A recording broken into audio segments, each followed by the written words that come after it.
Gloria a Jesús. Primera de Pedro, capítulo 3, verso 10, nombre del Padre, del Hijo y de su Santo Espíritu. Porque el que quiera amar la vida y ver días buenos, refrene su lengua del mal y sus labios no hablen engaño. Apártese del mal y haga el bien, busque la paz y sígala. Porque los ojos del Señor están sobre los justos y los oídos atentos a sus oraciones, pero el rostro del Señor está contra aquellos que hacen el mal. ¿Y quién es aquel que os podrá hacer daño si vosotros seguís el bien? Mas también, si alguno padece por causa de la justicia, bienaventurados sois. Por tanto, no os amedrantéis por temor de ellos, ni os conturbéis, sino santificad al Dios, el Señor, en vuestros corazones, y estad siempre preparados para presentar defensa con mansedumbre y reverencia ante todo aquel que os demande razón de la esperanza que hay en vosotros, teniendo buena conciencia para que en los que murmuran de vosotros, como de malhechores, sean avergonzados los que calumnian vuestra buena conducta en Cristo. Porque mejor es que padezcamos haciendo el bien, si la voluntad de Dios así lo quiere, que haciendo el mal. Sabemos que Cristo Jesús fue nuestro ejemplo, Él sufrió, ¿verdad? El justo por los injustos. Soberano Dios, te damos gracias. Gracias por este momento de armonía, Dios, de consolación. Tú nos consuelas con esa consolación con que fuimos consolados en Cristo Jesús. Nos ponemos en tus manos, Dios glorioso, aquí estamos, Señor, en medio de tu pueblo, con tu palabra, Señor, en nuestras manos, Señor, para ser portadores, Señor, siendo guiados por tu Espíritu. Ayúdanos, guíanos, Dios mío, obra en las personas en medio de esta generación, Dios glorioso, obra en nuestras vidas, en el nombre de Jesús. Amén. Vamos a ver un punto de vista, o desde el punto de vista mundial cristiano. Podríamos poner desde el punto de vista mundial bíblico, ¿verdad? Alabado Dios, nosotros los creyentes. Hermanos, amados, quiero decirles que sea que nosotros todos, admitamos o no, todos tenemos un punto de vista de ver las cosas del mundo. Amén. ¿Verdad que sí? Entonces, cuando nosotros pensamos en la humanidad, en sus propósitos, en el destino que tiene esta humanidad, y nosotros formulamos la manera de pensar, y hay veces se puede profundizar acerca de cómo pensar desde un punto de vista, sea bíblico o sea universal. Y muchas personas pueden tomar esto en un estudio muy profundo, agarrarlo, y a lo mejor usted lo hace desde ese punto de vista mundial. Muchos tienen un punto de vista, pero lo que nosotros pensamos cuenta, pero también tenemos que ver cómo piensan los demás, porque eso afecta a todos. Entonces, ahora, si usted es un genuino creyente y cree en la palabra de Dios, nosotros estamos en este mundo y va a ser determinada, todo esto se determina por parámetros en un ambiente, en otro, en un sistema, en otro. Pero usted va a descubrir que vivimos en un mundo que tiene el mismo punto de vista. O sea, hay gente que encaja y tiene el mismo punto de vista. Por ejemplo, los creyentes debemos estar unidos y tener un mismo punto de vista bíblico. Y por lo tanto, no es suficiente que usted tenga un punto de vista solo, alabado Dios, que se encierre en su propio punto de vista sin tomar en cuenta lo demás, sino que debemos saber lo que otros creen. Tenemos que conocer las corrientes de pensamiento que hay en nuestro tiempo, pero que ha habido a través de la historia.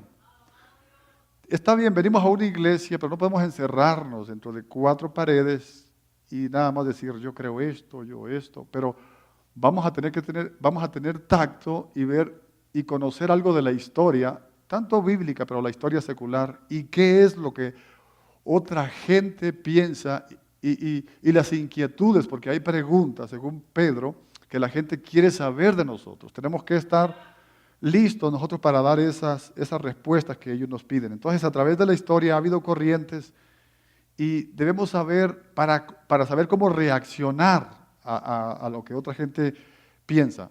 Le voy a nombrar rápidamente algunas cosas básicas. Generalmente en nuestro mundo occidental, ¿verdad? Está el mundo oriental también. Y claro, también es el secular. Cuando hablamos de, puede ser occidental, puede ser secular también y occidental. Pero básicamente hay 4 puntos de vista mundiales en los cuales, especialmente en el mundo que nos movemos occidental, desde la Patagonia hasta el norte, alabado Dios, de Alaska. Entonces, vemos que primero nosotros tenemos un punto de vista mundial cristiano o bíblico, ese es uno, ese lo conocemos, debemos de conocerlo y muy bien. Lo segundo, que no tenemos que desconocer cómo piensa de su punto de vista universal, cómo piensa la gente. El segundo punto de vista es el marxismo y el leninismo. Ahora, usted no crea que este punto de vista ha muerto. Eso retorna y ese espíritu como el de Jezabel no ha muerto, está palpante en nuestros días. Solamente usted que se meta a los libros y que conozca las costumbres, los idealismos de mucha gente, entre estos maestros y muchos estudiantes, y se da cuenta de las corrientes que ellos abarcan. En tercer punto está el humanismo secular. Cuando hablamos de humanismo, eso está fácil de explicarlo. Humanismo es la manera humana, cómo piensa la gente, cómo razona. Podemos mezclarlo con el evolucionismo, el creacionismo. Entonces, mucha gente piensa muy humanamente. O yo creo, o yo siento, o yo pienso. Y escriben libros y tomos, y muchos son de bestsellers. Pero ese es el tercer punto, el humanismo secular. Ahora, esto es bien real en nuestros países y lo enfrentamos diariamente. Entonces, tenemos que documentarnos nosotros en esto y muchas otras áreas que quizás les siga mencionando. Ahora, el cuarto punto de vista es el movimiento de la nueva era, o New Age, que le llaman en inglés. Esto, hermanos, es una forma sutil, ya que se extiende por todo el mundo. Hay corrientes, tendencias y gente muy dotada y de mucho dinero que tenemos nosotros a ver qué es lo que piensan, qué es lo que creen. Ahora, nuestros hijos van a una escuela, van al colegio, van a la universidad, y están enfrentando un punto de vista mundial que muchos de nosotros, de otras generaciones, no hemos enfrentado. Nuestros hijos, sobrinos, nietos, bisnietos, asisten desde el kindergarten hasta la universidad, y por eso muchos de ellos terminan ateos, porque desconocen o no están fundamentados en el punto de vista bíblico mundial. Si es, entonces ellos enfrentan retos que quizá no enfrentamos. Y el problema radica en que la juventud de nuestros días, hermanos, no está intelectualmente firme para enfrentar el punto de vista mundial. Se abre un panorama mundial, universal, y a nosotros también. Pero la realidad de este asunto es que muchos padres, y entre esos muchos cristianos tampoco, como que ignoramos estas cosas y mandamos a nuestros pequeños y pequeñas, y van creciendo, o adolescentitos, y no estamos intelectualmente nosotros sometidos o cimentados más bien y preparados para enfrentar este punto de vista mundial. Mencioné por eso esos 4 puntos de vista, creo que hay más, ¿verdad? Si usted le sigue escarbando, pero ¿por qué? Porque ellos tienen un punto de vista nada más desde un punto de vista cristiano y a veces uno se encierra, pero no investiga lo demás. Por ejemplo, nosotros somos cristianos. Y una de las cosas que como pastor me gustaría es que usted lea acerca de las sectas, acerca de las doctrinas, acerca de la religión, de la tradición, y se entere. Porque a veces viene, no, pues fui allá o me visitó tal y tal, y ¿qué piensan ellos? ¿Quiénes son ellos? O sea, no conocemos. Y yo me gustaría que se equipara. Hay muchos libros que le puedo recomendar acerca de eso y ver sus doctrinas. O sea, las más, usted sabe quién lo visita a la puerta y las más que hay aquí. Alabado Dios. Pero entonces tenemos nosotros que estar bastante bien afirmados, así que cuando los jóvenes en su mentalidad plástica ven que todos ellos pura tecnología, ¿no? Y puro plástico, tocar todo el día y noche y horas, ellos se enfrentan a esta realidad, se encuentran en desventaja y a esto añade todavía a los padres, que igualmente los padres ni siquiera saben lo que se enseña a sus hijos desde el jardín de infancia hasta los colegios y universidades por allá, y el problema adquiere dimensiones todavía más catastróficas, o sea, esto se empeora aún más, porque los padres piensan que todo está bien. Hoy mi hijo va a la escuelita, ya está aprendiendo inglés, o está estudiando el francés, el italiano, lo que estudien, o las materias matemáticas, o la ciencia y la física, que son tan bien pagadas ahorita. pero que todo está bien. Y muchas veces, por medio de los impuestos que los mismos padres pagan o pagamos, estamos sufragando el pago de profesores seculares. Estos tres puntos de vista mundial, alabado Dios, que es el maximismo, el narcisismo, el humanismo, la nueva era, nosotros, esos maestros están ahí. Y nosotros tenemos que no ignorar, estamos pagando, sufragando el pago de esos profesionales. Son profesionales que hablan, les aseguro que mejor que yo, dan cátedras. Si aún los escribas y fariseos se sentaban en la cátedra de Moisés, y Jesús los juzgó por eso, alabado Dios. Exponían la ley, pero no la guardaban. Entonces ellos son seculares, son evolucionistas, son humanistas y son modernistas. Y sabe que sistemáticamente están metiendo a nuestros hijitos e hijitas hacia un punto de vista mundial totalmente ajeno a Dios y a la Biblia. Entonces tenemos nosotros que ser más entendidos acerca de los tiempos, conocer los maestros, qué piensan. A eso se enfrentan nuestros hijos, nuestros adolescentes. Entonces casi 20 millones de norteamericanos dicen ser cristianos. O sea, cristianos, aunque más que en tabaco, fumen y anden semidesnudos o X, alabado Dios, o en la carne, de tal denominación, son cristianos. Y hay más o menos 7 millones entre ellos de humanistas, o sea, no los cristianos, sino los de afuera, maestros y todos ellos, en los Estados Unidos. Y sin embargo, casi todo el sistema de educación pública se enseña desde el punto de vista mundial, secular, universal. No bíblico, no cristiano.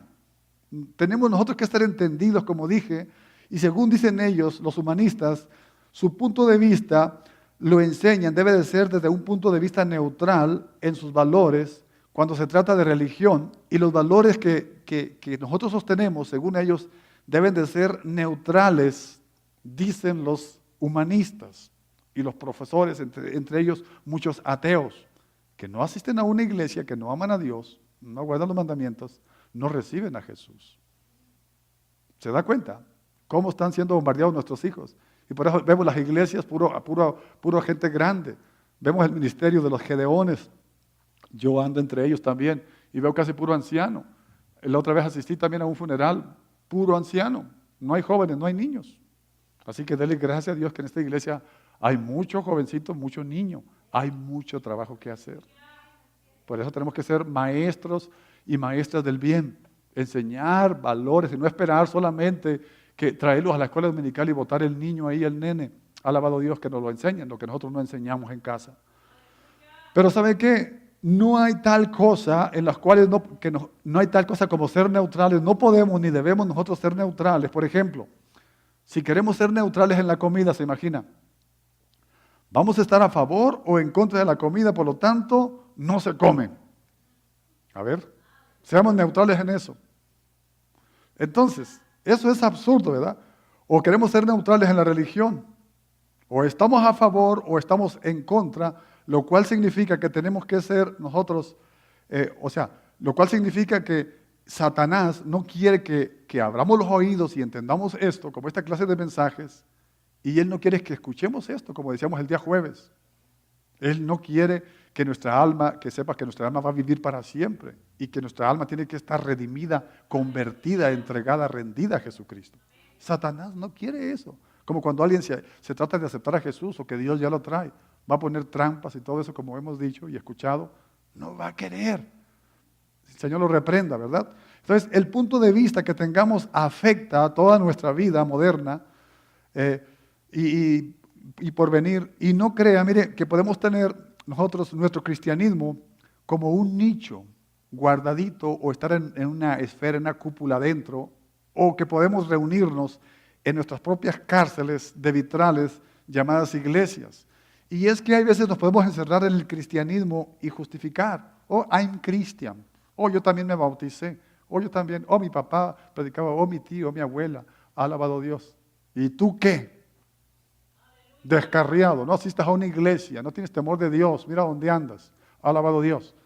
Entonces no podemos dejar que el mundo tenga su propio punto de vista, alabado Dios, y que eso no nos afecte a nosotros y nosotros no afectar a los demás. No, si yo soy cristiano genuino, este mundo se tiene que ver afectado por lo que yo creo, por mis valores, mis convicciones. Entonces, la verdad es que si somos verdaderos creyentes, nuestro punto de vista mundial debe afectar a nuestro punto de vista integral, desde aquí hacia allá. Entonces, porque el punto de vista de otros viene en nuestra contra en todas las áreas de nuestra vida. Le voy a mencionar algunas áreas. Por ejemplo, mire, ¿cuál es el punto de vista en la teología? Voy a mencionar algunas áreas tal vez difíciles. Alabado Dios. ¿Cómo pensamos nosotros acerca de la teología y cómo piensa el mundo? ¿Cómo pensamos acerca de la filosofía? Y cuando hablo de esto, ¿cómo pensamos en lo moral, en la ética, en la educación, en lo social, en el divorcio, en los abortos? ¿Cómo pensamos nosotros? ¿Cómo elegimos los gobernantes y cómo los elige el mundo? ¿O dejamos que el mundo elija y nosotros no nos metemos para nada? Oh, yo voy a la iglesia, soy cristiano, sí. ¿Cómo afecta lo que yo creo? Entonces, estos son tiempos reales, son temas cotidianos por los cuales nosotros nos enfrentamos diariamente. No tenemos que ignorar esto y decir, yo voy a la iglesia los domingos y cada al mes por allá. No, eso no es cristianismo, eso no es ser genuino. Entonces, en el área de la biología, por ejemplo, en el origen de la vida, ¿cuál es nuestro punto de vista? ¿Y cuál es el punto de vista de las personas que no encuentran vida en el vientre de una mujer, pero sí encuentran vida en Marte? O sea, cosas totalmente que no encajan.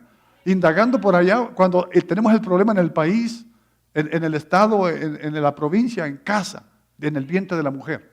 Entonces, los políticos están matando, las leyes se están autorizando, como vemos en este estado de Colorado, para que escuchen dónde está el mensaje. Alabado Dios.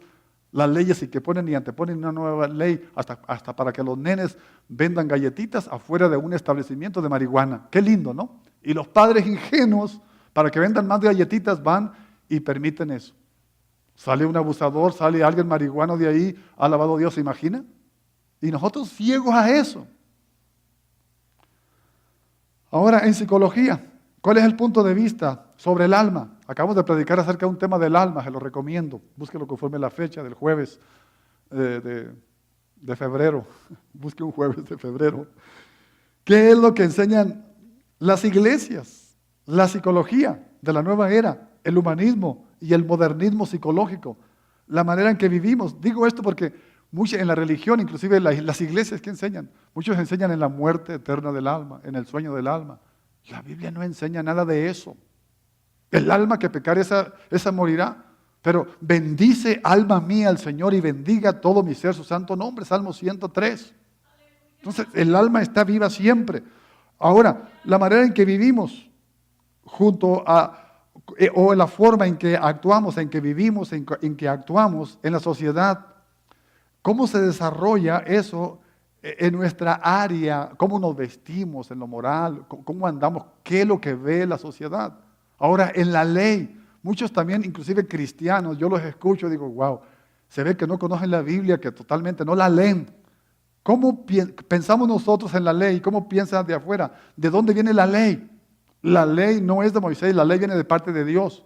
Y aún para los gobernantes y políticos, aunque no lo quieran aceptar, lo establecido por Dios, lo que está establecido es establecido por Dios. Así que cuando usted reniega y le tira y sube a las redes cuanta cosa, y aún siendo creyente, a este gobernante, al presidente, al otro, al suyo, está en contra de la ley, está blasfemando y no está bendiciendo a los gobernantes que son puestos por Dios y también son quitados por Dios. ¿Amén? No es nada más no pasarse una luz en rojo, es muchas cosas. Las leyes están establecidas por Dios. Amén. Entonces, ¿cuál es el punto bíblico de esto? ¿Cuál es el punto de vista mundial? La misma pregunta, por ejemplo, sobre el derecho a la propiedad. Lea Levítico, lea Números. Ahí está todo establecido. Alabado Dios. O lo relativo a las finanzas. Ahora, en términos generales, solo tenemos un conocimiento difuso acerca de estos temas. Y hay veces, alabado Dios, ignoramos nosotros lo que están pasando nuestros hijos, también los nietos. Sabe que ellos pueden estar peleando también una batalla que nosotros no estamos peleando. Hijo, tienes que ir a la escuela, ve allá y mira acá y te meto a esta escuela y a la otra y no me gusta esta, pero no investigamos. Ellos tienen su propia lucha, su propia batalla y tal vez nosotros no estamos peleando. ¿Por qué? Porque desconocemos, alabado Dios, dónde ellos están. dónde están metidos y a quién están escuchando. Entonces, quise dar esta introducción, esta información, para que vea cómo se mueven los demás niveles, puntos de vista, alabado Dios secular y universal. Y Pedro aquí nos dice a los hermanos en la fe, note lo que Pedro dice, el versículo que leímos en adelante, porque el que quiere amar la vida y ver buenos días, o ver días buenos, refrene su lengua del mal y sus labios no hablen engaño, apártese del mal y haga el bien, porque busque la paz y síguela, porque los ojos del Señor están sobre los justos y sus oídos atentos a todas las oraciones, pero el rostro del Señor está contra aquellos que hacen el mal. Ahora, si usted nota que la Biblia no dice que no vamos a sufrir, sino que no vamos a ser sometidos, no nos van a poder dañar más allá de lo que Dios no permita. Jesús mencionó en una ocasión que los hombres pueden hacernos matar el cuerpo, pero no matar el alma. Y es a eso lo que Pedro dice, y los hermanos que padecieron en estas persecuciones experimentaron en carne propia lo que Pedro estaba diciendo. Ahora, estamos viviendo, miren, una sociedad post-cristiana, y ya nosotros hace mucho tiempo que Estados Unidos se ha apartado de las leyes de Dios. Hay gobernantes que se paran y están en contra del aborto y todo, y tratan de restablecer, pero el sistema bíblico está caído totalmente, con las leyes y todo lo que se da. Por lo tanto, nosotros como cristianos, como gente nacida en un mundo 2 veces, hemos explicado eso, ¿verdad? Nacemos en un mundo, estamos aquí, pero no somos de aquí. Nuestra ciudadanía está en los cielos. Ahora, el que ha aceptado a Cristo y ha nacido de nuevo, ha nacido en la carne y en el espíritu 2 veces en un mundo hostil. Vivimos con gente que es nacida una sola vez y por eso no nos entienden, nunca van a poder entendernos. Entonces, estamos en un territorio hostil para nosotros. Tiene que creer eso y meterse eso, porque si no va a decir, va a ser víctima. No, me dijeron, me hirieron y de esto hicieron bullying de mí y de aquello, vamos a ser víctimas. Cuando somos guerreros, somos más que vencedores, somos victoriosos, amén. Entonces yo cuando escucho cristianos así digo, o no conoce la Biblia, no está orando, no ha creído en Dios, no está creyendo en Dios y es pura víctima. Me da tristeza escuchar gente así. Ahora, sea que se dé cuenta o no, hay señales a nuestro alrededor que evidencian que el cristianismo está bajo ataque. Somos el pueblo de Dios, singular, bendito, pero estamos en una guerra sin cuartel. Estamos bajo ataque. Así cuando dice, ay, me persiguieron, me dijeron, pues ¿qué esperaba? Jesús advirtió todo esto. Si esto hicieron conmigo, esto harán con vosotros. Entonces, si por ejemplo, a los creyentes, al cristianismo, estamos bajo ataque, se nos consideran en muchos ámbitos, se nos considera como radicales, religiosos, fundamentalistas, y cuando se refieren a nosotros, siempre lo hacen en términos de insultos y de burlas. Por eso Pedro nos dice así, si nos injurian o se burlan, que lo hagan por hacer el bien. Dejemos la venganza, la justicia a Dios. Ahora, ¿sabe que en el pasado, todo esto, ¿por qué ha sucedido todo esto? ¿Y por qué el mundo se ha levantado y todos estos puntos de vista? Porque el cristianismo ha estado durmiendo en sus laureles. Es que yo era, cuando yo hacía, cuando yo haba. Hemos dejado la oración en el país y en las iglesias. Hemos quitado los servicios, estudios bíblicos en las casas. Gente que no ora, y si no ora yo no sé cómo vive, cómo un cristiano sin oración es una contradicción. Hemos dejado la lectura de la Biblia, la oración en las escuelas, no se diga, pero en las iglesias. Hemos cancelado servicios desde los anglosajones hasta los hispanos. Yo pensé que nada más en el lado americano, no, los hispanos también vinimos, nos hacemos a la cultura y dejamos todo esto. Y mientras nosotros dormimos en nuestra comodidad religiosa, ¿sabe qué?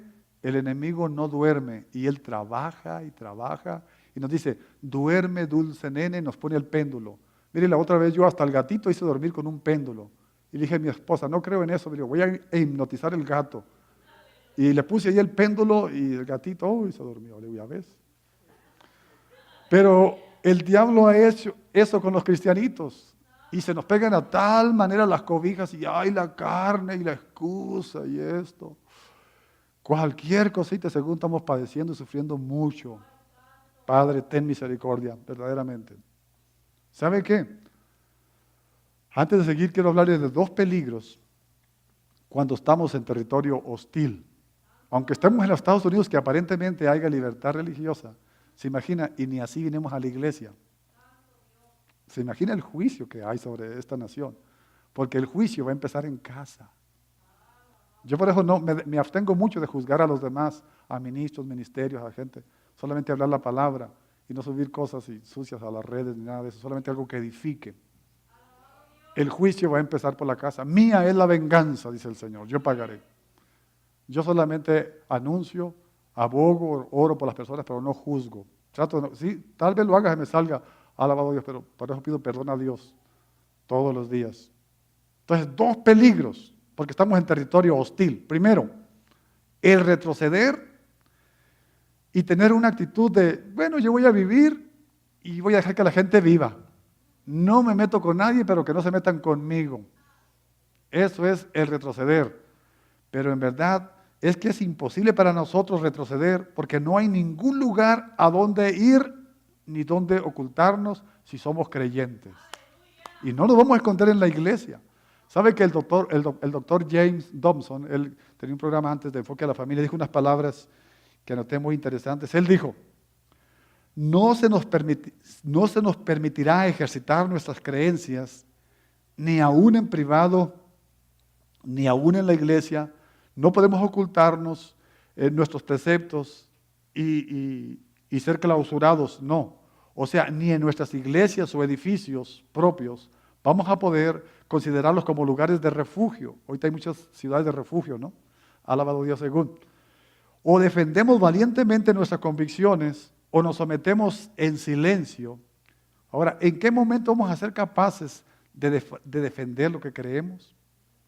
¿Vamos a permitir que nuestros hijos los adoctrinen maestros seculares, humanistas, como dijimos, y ateos, y nosotros no vamos a hacer nada? ¿Vamos a permitir marchas nosotros en contra del aborto, en pro de la vida, y nos vamos a quedar cruzados nosotros? No vamos a levantarnos nada en armas, vamos a callar, no nos vamos a meter con nadie para que no se metan con nosotros. Esa actitud, y vamos a retroceder como cobardes, no. Por eso se ha levantado, como se ha levantado esta nación, en los seculares esas marchas como la Nueva Era y otras corrientes de los homosexuales, porque la iglesia ha callado. Y aún en nuestro estado, alabado Dios, está tan adelantado eso, está tan liberal eso, porque las iglesias, como no se une, como calla uno y no hace marchas, por eso, alabado Dios, el diablo ha ganado tanta ventaja. Entonces, ¿sabía usted que en Suecia, el país de Suecia, un pastor que predicaba sobre el tema de Sodoma y Gomorra, fue encarcelado, fue considerado culpable y llevado a prisión 1 mes solamente por verbalmente hablar en contra de los homosexuales, como estoy hablándolo yo ahorita, en Suecia? Y en Alemania, en tiempos de Hitler, hubo un pastor llamado Niemöller. Él, por órdenes directamente de Hitler, fue hecho prisionero y puesto en confinamiento solitario. Y después de la guerra fue puesto en libertad, una guerra que se hizo, ¿verdad?, donde pelearon derechos y todo. Y donde quiera que él contaba su testimonio, lo llamaban en iglesias y lugares públicos, daba su testimonio, siempre terminaba con las siguientes palabras, y escúchelo bien lo que él decía, este pastor que Hitler encarceló por un tiempo hasta que fue liberado, alabado Dios. Dijo, primero, vinieron por los socialistas, pero yo no dije nada porque yo no era un socialista. Es lo que él testificaba cuando salió de la cárcel. Luego vinieron por los dirigentes de la Unión, pero yo no dije nada porque yo no pertenecía a ese grupo. Después vinieron por los judíos y yo nada dije porque yo no soy judío. Pero después vinieron por mí y ya no había nadie que hablara por mí. ¿Qué le parece?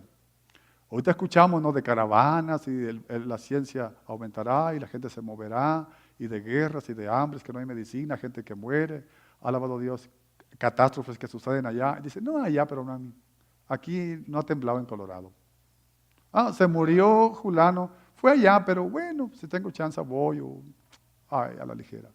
Espere, a todos nos llega, dice, el fuego a los pies o el agua a los pies. Espere que le llegue a la puerta, alabado Dios, y verá lo que venga por usted, alabado Dios. ¿Qué va a hacer? ¿Va a quedar solo y quién lo va a visitar? Si usted no se preocupa en visitar, en llamar, en alentar, cuando usted esté, va a querer que lo visiten, que lo alienten, que le animen, y no va a haber quién. En el Antiguo Testamento, en tiempo del libro de Esther, claro, el libro de Esther, capítulo 4, parece capítulo 4:14, y había un conflicto, un complot contra los judíos y los iban a exterminar, así como hizo Hitler. Ya había habido tiempo atrás de eso. Y por cierto, se hizo una fiesta de Purim, dando a entender que Dios le dio la victoria. Así que cada vez que atenten contra los judíos, como sucedió en Venezuela, los judíos celebran una fiesta, ¿amén? No intenten nada contra el pueblo de Israel, porque van a hacer una fiesta en su honor. Amén. Bueno, ahí es una... Y dice, entonces Esther tenía un tío, y este tío le dijo, ¿sabes qué? Tú eres mi sobrina, pero eres la reina, intercede por los judíos, porque tú también eres judía y recuerda, si no vas a perecer. Y él le dice estas palabras, porque si absolutamente tú callares en este tiempo, respiro y liberación tendrán los judíos de otra parte, mas tú y la casa de tu padre pereceréis. Escucha esta pregunta, ¿y quién sabe si para esta hora te han de hecho llegar al reino? Ahora, cuando Mardoqueo le dice a su tío, si tú callas en este tiempo, respiro y liberación tendrán los judíos de otra parte, eso está hablando de la divina providencia de Dios, que si usted no se va a prestar al plan de Dios, a hablar a otra persona o a interceder por una persona, Dios va a levantar otro. Dios usó hasta una mula, un burrito de carga. Amén. Si usted calla, las piedras van a hablar. Dios en su divina providencia, Él provee. Y le dijo a Sonia, si tú callas, va a venir como quiera respiro o alivio de otra parte. Y le dice, ¿y quién sabe si para esta hora te han llegado al reino? Tú has llegado al reino, ¿para qué? Para interceder. Entonces, yo le digo a usted, alabado Dios, a usted padre, madre, tío o abuelo que está aquí, escuche, ¿quién sabe si para esta hora usted ha llegado al reino? ¿Por qué? Mire, nosotros no necesitamos guardar silencio, no necesitamos retroceder, como dije, estamos en este punto. En momentos de gran esperanza, bajo el pretexto de que todo lo que tenemos que hacer es nada más ir a la iglesia, nosotros, y creer en el Evangelio y guardar silencio. No, ese es el primer punto de vista, no necesitamos retroceder. Pero el segundo peligro es que nosotros pregonemos algo parecido al Evangelio, pero que no es realmente el Evangelio. El Evangelio diluido a medias. Y hay como hay Evangelio hacia medias. Alabado Dios. Cuando hablamos de teología y de filosofías y de argumentos, ¿cómo hay? Mire, no podemos ni debemos nosotros presentar el racionalismo o la educación, la psicología, el humanismo o cualquier estrategia pública como si fuera el Evangelio de nuestro Señor Jesucristo. Hay veces pensamos que porque alguien de un púlpito, porque el Evangelio se puede predicar de este púlpito, de otro, sea gubernamental, sea de una escuela, de allá, y piensa, está predicando, está diciendo un salmo. Me recuerdo el expresidente anterior que salió, que decía un salmo, y dice, no, está leyendo un salmo, y pensamos que era cristiano. Ahora escuchamos ¿no? Que lee la Biblia y dijo, ay, qué lindo, es cristiano. Y los gobernantes de nuestros países, no, es que es cristiano, no se fíe. No podemos esperar que los seculares, sea políticos o los maestros seculares, por medio de psicología, por medio de humanismos, de estrategias, ellos estén predicando el Evangelio. Los cristianos debemos ser activistas y presentarnos con firmeza, sea en el sitio de gobierno, en una plaza, en una calle, en una esquina, pero con amabilidad, con convicciones, debemos ayudar a otros, alabado Dios, independientemente de qué denominación sean. Ahora, cuando yo hablo de que no todo es el Evangelio o el verdadero Evangelio bíblico, y de esto yo estoy bien consciente, por eso tenemos que examinar, como lo hacían los creyentes de Tesalónica, de Berea, de Berea. Examinaron a ver si estas cosas son así. Hay personas que suben cosas de algún predicador, de otro, y dicen, mira, esto y aquello. Y uno lo examina y dice, wow, porque él no conoce y porque él se ha hecho guiar por otro hombre, ha alabado a Dios, como las corrientes que surgen ahorita.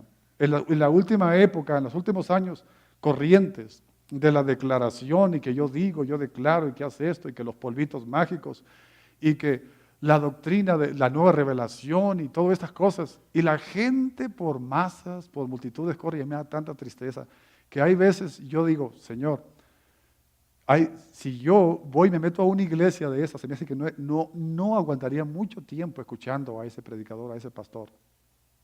Mixteando las cosas, alabado a Dios, con humanismos, o con psicología, con terapias, o empujando, pateando, o aventando agua, o hasta un escobazo. Digo, Padre Celestial, danzas que traen del África, de todo, que son más bien sensuales y todo eso. Yo no sé cómo la gente está tan hechizada por no creer la Biblia, por no meterse a la Biblia y por no pedirle dirección al Espíritu Santo que le guíe a toda verdad. Dice que la unción del Santo le enseña, Dios mismo nos enseña a través del Espíritu, confírmame esta verdad, lo que está hablando este hombre, aquella mujer, si es de Dios o no es de Dios. Poner a prueba a los falsos, a los verdaderos, a lo legítimo, a lo puro. Entonces todo esto son otras tendencias corrientes que las masas, le digo a mi esposa yo, veíamos algo de eso, de las discotecas, como antes fomentaban, y dice, todavía ahora, en zonas oscuras, de esferas, de rayos, de todo, y los jóvenes y haciendo ejercicio, la energía y el cigarrillo y todo eso, pero digo, y ahora en las iglesias, digo, yo no aguanto esto. Mi espíritu se enardece como el de Pablo, yo me salgo, no aguanto esto. Prefiero un pastor sencillo, una hermana que se pare y deserte, lea un versículo y le dé su forma, con su testimonio, con su forma de vivir, le dé una buena interpretación porque la está viviendo, que escuchar así un maestro con humanismos y con psicologías, alabado Dios. Entonces se da cuenta. Por eso nosotros debemos entonces acercarnos a la gente, pero hacerlo con un espíritu de mansedumbre, enseñar, debemos estar unidos como creyentes en Cristo y debemos tener un punto de vista mundial cristiano y debemos aprender a manifestar muy bien nuestro punto de vista bíblico nosotros, porque los creyentes siempre han pasado tiempos difíciles y dificultades, casi siempre, de tiempos en tiempos. La China, Corea del Norte, o sea, Irak, hay persecución ahorita, hay tiempos modernos. Y si usted se fija, por ejemplo, en la China, alabado Dios, en aquellos tiempos que estaban Mao Zedong, que se perseguía a los cristianos y que tenían que jurar lealtad, querían traer todo lo de la religión, todo lo que es doctrina occidental, que es de acá para allá, ¿no? Alabado Dios. Y todos tenían que que tener lealtad a ese gobernante y doblar sus rodillas ante él. Al que no doblar sus rodillas se las quebraban de abajo, de las rodillas para abajo. Y ellos decían, vamos a exterminar el cristianismo, vamos a derribar las iglesias y vamos a hacer edificios del gobierno, propiedad, las cruces de los cementerios, vamos a destruirlas, quemarlas, y vamos a destruir el cristianismo. Eso decían, pero ¿qué dijo Cristo? Las puertas del infierno no prevalecerán contra la iglesia de Jesucristo. Y cuando se decía eso había algunos millones, creo que 3, 5 millones. Hoy se calcula que hay de 50 a 100 millones de cristianos. Digo a 100 porque hay escondidos, ¿verdad? Que no se sabe en realidad en las encuestas, pero lo que se sabe de 50 arriba. Entonces, si usted se fija, lo que era falso se fue, no permaneció, pero quedaron los verdaderos. Amén. Los cristianos que se guardaron, que tenían persecución. Así que, si usted está pasando por cosas difíciles ahora, piense en los cristianos del tiempo del imperio de Roma. Ahora, yo sé que nosotros pasamos tiempos tristes y difíciles. Aquí mismo en la congregación hay gente así. Hay gente que me está escuchando, que está pasando por cosas, pero no hay que sorprendernos como si algún fuego de cosa extraña nos haya venido. Claro que al presente resentimos en la carne. Todos hemos tenido una pérdida y pasamos por tiempos difíciles. Pero recuerde que los creyentes, ellos estaban sufriendo bajo persecución por causa de la justicia, por causa de Cristo. Usted está sufriendo porque a lo mejor se accidentó, se enfermó, perdió un ser querido o pasó algo, una catástrofe natural. Ellos involuntariamente, por ser santos, inocentes, por guardarse, estaban siendo perseguidos. Entonces, yo lo quiero llevar a ese nivel que nosotros estamos muy cómodos en Norteamérica y en las iglesias y en esta iglesia. Y falta levantarnos, wake up, despertar, invitar, ser más aguerridos en cuanto al cielo, como acabamos de predicar. Hombres y mujeres valientes, temerosos de Dios. Es hora de ser activistas cristianos, de dejar de avergonzarnos, alabado Dios, de dejar las sábanas calientitas y venirnos a la iglesia a orar, a clamar. Alabado Dios. Entonces, hay muchas cosas por hacer, iglesia. Entonces, yo le digo a aquellas personas que estaban sufriendo, por ejemplo, en el imperio de Roma, alabado Dios, en esos tiempos la doctrina del imperio romano era César es el Señor. Pero escuche, los cristianos decían Jesucristo es el Señor. Él es Señor de señores, Rey de reyes, amén. Entonces, si usted se fija, la oposición, esa fue una de las razones por las cuales Jesús fue crucificado por los romanos. Dijeron, Él se dice Rey de los judíos y no hay ningún otro rey sino el César. ¿Se imagina la religión? Entonces, ellos fueron acusados de insurrección, de levantarse en revueltas y todo, y porque se negaron a decir que César era el Señor. Y les vieron como un peligro económico porque ellos predicaban en contra de la idolatría y de los ídolos. Era una fuente de ganancia en quienes controlaban ese negocio. Y eso no ha pasado. La religión, el religioso, está a favor de la idolatría, no tanto porque la crea, sino porque aún le conviene. Es una maquinaria, desde todo lo que conlleva de jugar con las creencias y sentimientos y tradiciones de la inocente gente que erráis ignorando las Escrituras y el poder de Dios. La religión ha hecho eso porque ha hecho ganancia del Evangelio. Todos ellos van a pagar. Eso no ha pasado. Pero ahora, por ejemplo, están con nosotros, hemos hablado del sistema del mundo, del diablo y de la carne, están con nosotros. ¿Por qué? Porque ahora nosotros predicamos en contra, por ejemplo, de la prostitución, en contra de los licores, de la pornografía, del aborto. Yo digo el genuino creyente, el que tiene todavía el celo.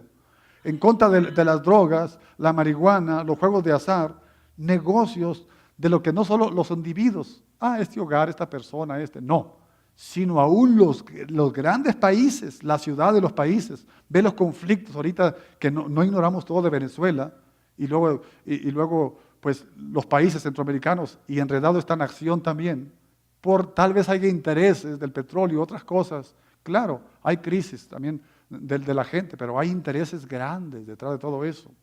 Entonces, para que se dé una idea cómo está lo secular, el punto de vista también de afuera, no tenemos que ignorar eso. Entonces, recuerde que los primeros cristianos eran considerados como un peligro económico, no solamente por lo que predicaban, económico, además de su estilo de vida, era tan diferente al estilo de vida mundial o mundano, diría yo, que vivían ellos. Así que creyentes, vístanse bien, hablen moralmente bien, den buena respuesta afuera, porque el estilo de vida que ustedes estén teniendo va a avergonzar y va a dar a entender a qué Dios sirve a usted. Hoy en día es una vergüenza, no hay diferencia. Cómo se viste, a dónde va, a lo que habla, en lo que juzga. Y hay algo más, como ignorancia, que ahorita a ver si llegamos a eso. Pero entonces, mire, lo que Pedro escribe es como un manual de sobrevivencia, pero al mismo tiempo nos ayuda a tener un punto de vista mundial cristiano, bíblico a nosotros. Es lo que Pedro está dando a entender en estos versículos que leímos, desde el 10 y hasta el 17. ¿Por qué? Dice el apóstol Pedro en el 15, sino santificar a Dios el Señor. Aquí está lo que estaba diciendo. En vuestros corazones y estando siempre preparados para presentar defensa con mansedumbre y reverencia ante todo el que demande razón de la esperanza que hay en vosotros. Pedro dice que nosotros debemos de santificar al Señor en nuestros corazones. No murmurar, no renegar, no volver mal por mal. Es al revés, dar bien por mal. Si es que usted es creyente y tiene conocimiento y temor de Dios. Entonces, si usted tiene que decidir en su mente que nada, absolutamente nada se interpone, por ejemplo, al señorío de Cristo. Lo primero, hay algunos principios que le voy a mencionar así rápidamente para ver cómo conducirnos. Recuerde lo que Pedro está diciendo aquí. Recibimos una herencia y cómo habla aquí de deberes, pero también habla de deberes de todo tipo, tanto conyugales como administrarnos bajo la gracia de Dios y deberes con el pueblo, con el mundo. Entonces, el principio número 1 es que tenemos que entender que es el principio del señorío de Cristo. Es bien importante eso. Saber que tenemos un Señor, somos sus siervos, esclavos, hijos de Dios, sí. Y un esclavo, claro, se somete. El señorío de Cristo. Pedro dice que santifiquemos al Señor en nuestros corazones. Y si usted tiene que decidir en su mente que nada, absolutamente nada se interponga en el camino a la obediencia de Cristo. Nada. Está persuadido, usted sabe en quién ha creído, Cristo es su Señor. Así que si Cristo es su Señor, no debemos ser intimidados por todo lo demás, por todo lo que se dice. O que hay persecución, o que los cristianos estos, o que murmuran, y que esta iglesia, y que mira, que los aleluyas, olvídese de eso. Nosotros no nos intimida el mundo, su sistema, el diablo, nada. ¿Quién nos podrá separar del amor de Cristo? Usted sabe, nada, nada, nada. Ni lo presente ni lo futuro, nada, nada, nada. Todo lo demás debe estar detrás del señorío de Cristo. Que dicen esto, ok, atrás, yo sirvo a mi Señor va adelante y yo voy detrás de perder. Todo lo demás, atrás a mi espalda se resbala, se cae, se cae. Recuerdo una ilustración que puso una vez un pastor donde alguien dice que traía una bolsa del pantalón rota. A veces no le ha tocado que a ustedes se le tiran las cosas. Una estaba rota y la otra estaba bien cosidita, bien lista. Cuando él decía una crítica y eso o algo, la escribía en un papelito y le echaba en la bolsa rota. Y seguía caminando. Por ahí se iba a tirar o cuando la lavara la señora o algo, se iba a tirar. Y cuando estaba hablando algo positivo, algo afirmativo, lo echaba en su bolsa buena. Alabado Dios. Así como usted los billetillos, no los echa acá. Entonces así que se nos resbala las cosas que la gente dice. Nada nos intimida. Entonces, Cristo es una realidad en nosotros. Estamos determinados, tenemos un estilo de vida. Si usted nunca ha hecho la decisión por Cristo, bueno, es tiempo de que la haga. Pero antes de terminar, me gustaría darle más principios. El principio del señorío de Cristo. Otro principio es el principio del saber. El saber y entender. Dice Pablo, pero sabemos. Amén. Entonces, en las áreas de estudiar la Biblia tenemos que saber. La homilética, hermenéutica, es el saber, el conocer, el expresar. Tenemos que saber nosotros. ¿Por qué? Porque Pedro dice que se nos va a pedir que nosotros demanda de nosotros, de la esperanza que hay en nosotros. Y nos dice la actitud, cómo vamos a responder, y para allá vamos. Mire, hay algunas personas alrededor de nuestro que tienen muy buenas preguntas. Hasta cierto punto hacen muy buenas preguntas. El asunto es que muchos de nosotros no estamos listos para contestar a esas preguntas que se nos hacen. ¿Ve la importancia del saber? Es un principio. Cristo es mi Señor, pero yo tengo que prepararme, que vestirme bien, que guardar, que mi manera de vestir, de actuar, mi conducta. Entonces, el asunto es que muchos de nosotros no estamos listos y para esas buenas preguntas, ahora, hay buenas respuestas. A buenas preguntas, buenas respuestas se tiene que dar. Entonces, el versículo 15, cuando habla aquí atrás, el que leímos, si nos santificará, Señor Dios, en vuestros corazones y estar siempre preparados para presentar defensa. Aquí hay una palabra que la usan en la religión, en la teología, llamada, ¿cómo se llama esta palabra? Apología. Bueno, apología, ¿qué es? ¿Qué es un apologista? Un apologista es una persona que da una respuesta razonable a la persona que le contesta. Una buena respuesta teológica, bíblica y razonable cuando la gente hace una pregunta legítima. Escuche bien esto. Porque a Jesús le hicieron muchas preguntas que no eran legítimas. Y él no siempre contestó a esas preguntas.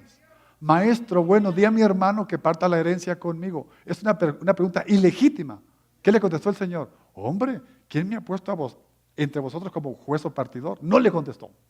Al contrario, le predicó, escuchar, guardaos de toda avaricia, porque la abundancia del hombre no consiste en los bienes que posee. ¿Ve? Entonces, hay preguntas que lo tientan a usted solamente para probarlo. Pero hay gente que es sincera. Ha alabado a Dios y se acerca a usted. Ese es un apologista, una respuesta razonable a una pregunta legítima. Recuerde que a preguntas tontas, respuestas tontas.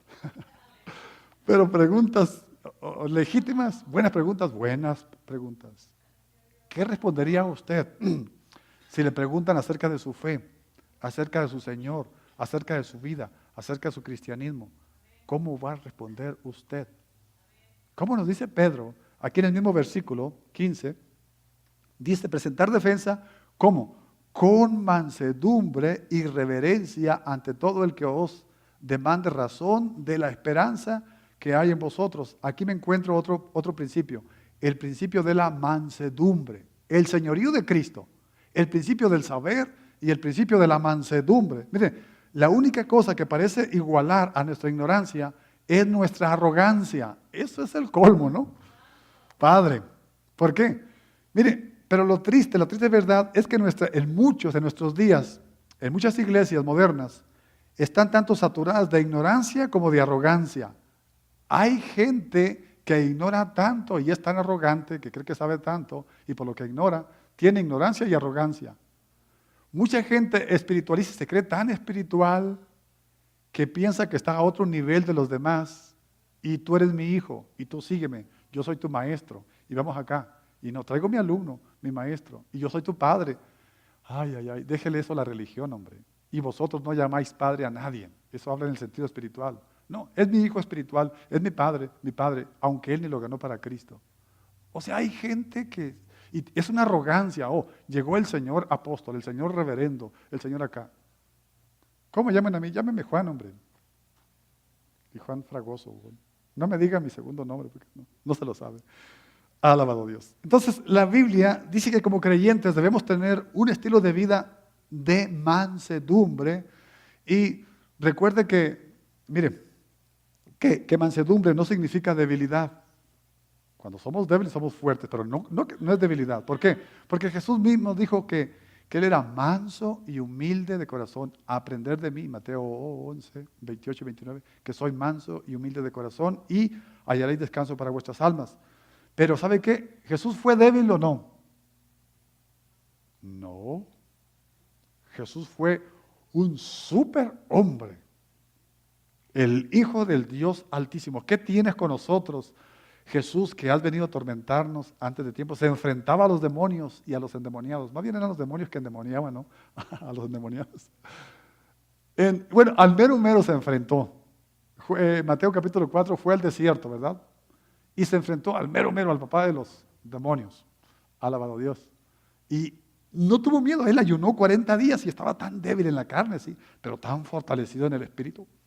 Si tú eres el Hijo de Dios, di que esta piedra se convierta en pan. Escrito está, Satanás. No solamente de pan vive el hombre, sino toda palabra que sale de la boca de Dios. Ahora, ¿qué es mansedumbre? Hemos explicado en otros temas. Es fortaleza bajo control. Una vez predicamos el manso y poderoso. ¿Quién es? Dígalo, Cristo. El manso y poderoso. Fortaleza bajo control. El que controlaba aún los vientos. ¿Quién es este que aún los vientos le obedecen? Y la mar, ¿verdad? Amén. Entonces, ¿sabe usted que la gente piensa que nosotros somos intolerantes, somos estrechos de mente? ¿Por qué? Porque tenemos un camino. Y nuestro camino es tan angostito, ¿verdad? Un solo camino. Y ese camino lo llena todo, ¿verdad? Vida. Camino, verdad y vida. Un solo camino. Y aquellos con tantos que tienen se pierden, ¿verdad? Llegan a la encrucijada y no hayan cuál agarrar. Nosotros no nos complicamos la vida. Seguimos a Jesús. Estamos completos en Jesús. Él es la plenitud de Dios. Amén. Es la manifestación del Dios invisible. Él es nuestro abogado. Él es el que nos resucitará más allá de la muerte. Es Jesús. Entonces, pero ellos dicen que somos insensibles, que somos prejuiciosos y etcétera, tanta cosa. Pero lo peor es que muchos cristianos reaccionan furiosos, lo cual ¿sabe qué? Aumenta el problema entre los dos bandos. Ay, ay, ay. ¿No ha conocido usted cristianos renegones? Cristianos bravos, enojones, y que se les pregunta, es que esto, es que ustedes son incrédulos, van a ir al infierno, ustedes son idólatras, y esto, y tienen que tumbar esos ídolos, y que acá, cálmese, espérese. Alabado Dios, cálmese. Miren, le voy a decir por qué. Santiago 1, 19 y 20, vamos a escuchar primero, calmado. Por esto, mis amados hermanos, todo hombre sea pronto para oír, tardo para hablar y tardío para airarse. Vamos a escuchar a la gente. Vamos a estar meditando en Jesús nosotros. No hable, escuche, escuche. Pronto para oír, escuche todo. Tardo para hablar, o sea, refrene su boca. Pon guarda mis labios, oh Señor. Guarde su boca. Y tardo para airarse. No se enoje. El que se enoja, ¿qué dice, hermano Jesús? Pierde, ¿verdad? El que se enoja pierde. Es así lo que nos está diciendo Pedro y Santiago. Ser mansos, alabado Dios, y lentos para oír, tardos para airarse, alabado Dios. Ahora, ¿qué es lo que Santiago está diciendo? Porque nuestra ira humana de nosotros de ninguna manera va a manifestar la justicia divina de Dios. ¿Sabe cuándo Jesús se indignó? Él se indignó contra los malos. Aquí que hacía una pregunta tonta y con doble sentido y para ponerle trampa. ¿Quiénes eran? Los escribas, fariseos, seduceos, alabado Dios. Eran los religiosos hipócritas. Hay gente que es hipócrita, religiosa. Quiere sacar provecho de la religión, quiere tentarle, le tienda trampas. A ellos no. No quieren platicar algo, una plática formal, legítima. Por eso cuando hablamos también de legítimo, hay personas que hablan la palabra de Dios, pero no la hablan de una forma legítima, en el espíritu correcto. Y tienen que entender eso. Cuando una persona no diserta en el espíritu correcto, se está él autojustificando, está condenando a todo mundo y está trayendo revelaciones y está trayendo cosas y le está dando un punto de vista meramente propio y humano a la palabra de Dios. La palabra de Dios se interpreta sola y tiene que hablarla, enseñarla en el espíritu correcto. Amén. Si no, no lo escuche. Yo le aconsejo, no escuche a personas así. Ahora, los sabelotodos, los legalistas, los religiosos, los condenadores, todo eso, no escuche a esa gente. No. El hombre de Dios tiene que ser manso, tiene que estar listo para enseñar, apto, o sea, con mansedumbre, tiene que ser dócil y trazar la palabra de Dios bien, en el espíritu correcto. A personas así yo le recomiendo no escuche. Entonces, miren lo contrario, por ejemplo, alabado Dios. Cuando Jesús se encontraba con gente, hermanos, y esto es bien importante, porque esa gente es la que se nos va a acercar a nosotros, son dos bandos, dos diferentes.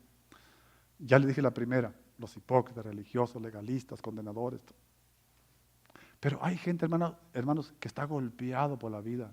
Hay gente que está sufriendo y en una lucha real, en carne propia. Hay gente que es sincera en la religión. Yo no estoy condenando al religiosismo, sí, al religiosalismo, ¿cómo se dice? Fariseísmo, eso sí. Pero hay gente que está en la religión que es sincera, es a los que Jesús se la dice, venid a mí, o tengo otras ovejas que no son de este redil. Amén. O salid de ella, pueblo mío. Hay otro pueblo que tenemos que traer. Bueno, hay gente, por ejemplo, Jesús trató con mucha gentileza a la gente que vivía en tinieblas, en ignorancia, en oscuridad espiritual. Jesús, para todos aquellos que estaban esclavizados por Satanás, a él no los condenó, hermanos. A la prostituta que vino y le derramó su perfume, no lo condenó cuando Simón el fariseo la condenó. Entonces, Jesús a Simón, a este Zaqueo, también a Mateo, a todos ellos, no los condenó. Al hijo, al joven rico, que no sé si era joven, alabado Dios, vino y dijo, maestro bueno, ¿qué bien haré para tener la vida eterna? Los mandamientos, ¿sabes? Aquel se los recitó, pues era hijo de cristiano, pero tenía dinero y se lo recitó. Pero lo probó Jesús, una cosa te falta, vende lo que tienes y dalo a los pobres y ven y sígueme. Ahí lo agarró. Pero dice que la Biblia dice, si usted lee los evangelios, si no lo dice en Marcos, en Mateo lo dice en Lucas, dice, Jesús mirándolo le amó. Entonces, ve cómo Jesús ama a los pecadores, convivía con ellos, comía con ellos, en lo social se pasaba con ellos, o sea, entendía sus hierros, sus fracasos, ellos eran sinceros. Afuera hay mucha gente así que está errada, está tropezada, está caída, está golpeada también, por algún, quizás hasta ministro, está tropezada, escúchela, no la juzguen, ni no les dé con palo, alabado Dios, un puntapié, no, ellos no. Tienen que ir con mansedumbre.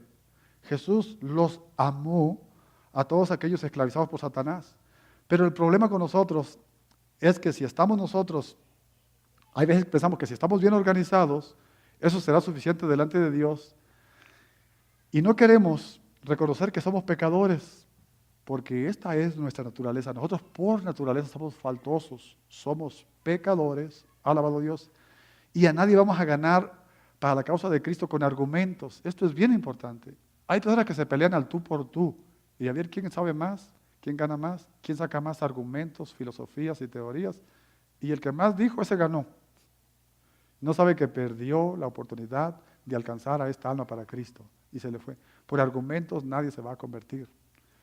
No, la gente quiere saber si en realidad vivimos al estilo de vida diferente o si hablamos, vivimos como hablamos, la verdad con mansedumbre y con reverencia. Primero de Pedro, el capítulo anterior, 2:23, creo que aquí lo tengo a la mano, cerrar con esto. Quien cuando le maldecía no respondía con maldición, cuando padecía, no amenazaba, sino encomendaba la causa al que juzga justamente. ¿Ve lo que Jesús hizo? Y es lo que nosotros tenemos que hacer, hermanos, no ser condenadores, alabado Dios, hablar la palabra en el espíritu correcto, saber callar, saber cuándo hablar. Si ellos ganaron, aparentemente como que ganaron, ¿no? Y usted vaya así, ay Señor, te sigo pidiendo por esta alma. Padre, mi corazón se va destrozado, así como tú. Tú también te ibas contristado, hay veces te contristaban, pero te lo pongo en tus manos, Señor, tócalo.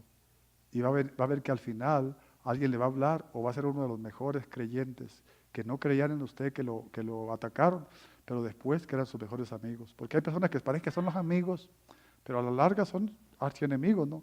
Y hay personas que eran sus enemigos, alabado Dios, y después que fueron sus amigos. Y una persona que robaba, parece que puso esta ilustración, ponía gente buena, aparentemente buena, y gente mala, y había una gente que su profesión era robar. Eran vecinos y le decía, hey, predicador, ya llegaste, predicador, ¿y cómo estás? Y le decía, aleluya, así, era su vecino. Pero una vez se acercó y le dijo, ¿sabe qué? Yo te digo esto, pero yo te respeto. ¿Y a qué te dedicas tú? Pues yo soy pastor. ¿Y tú? Yo soy ladrón.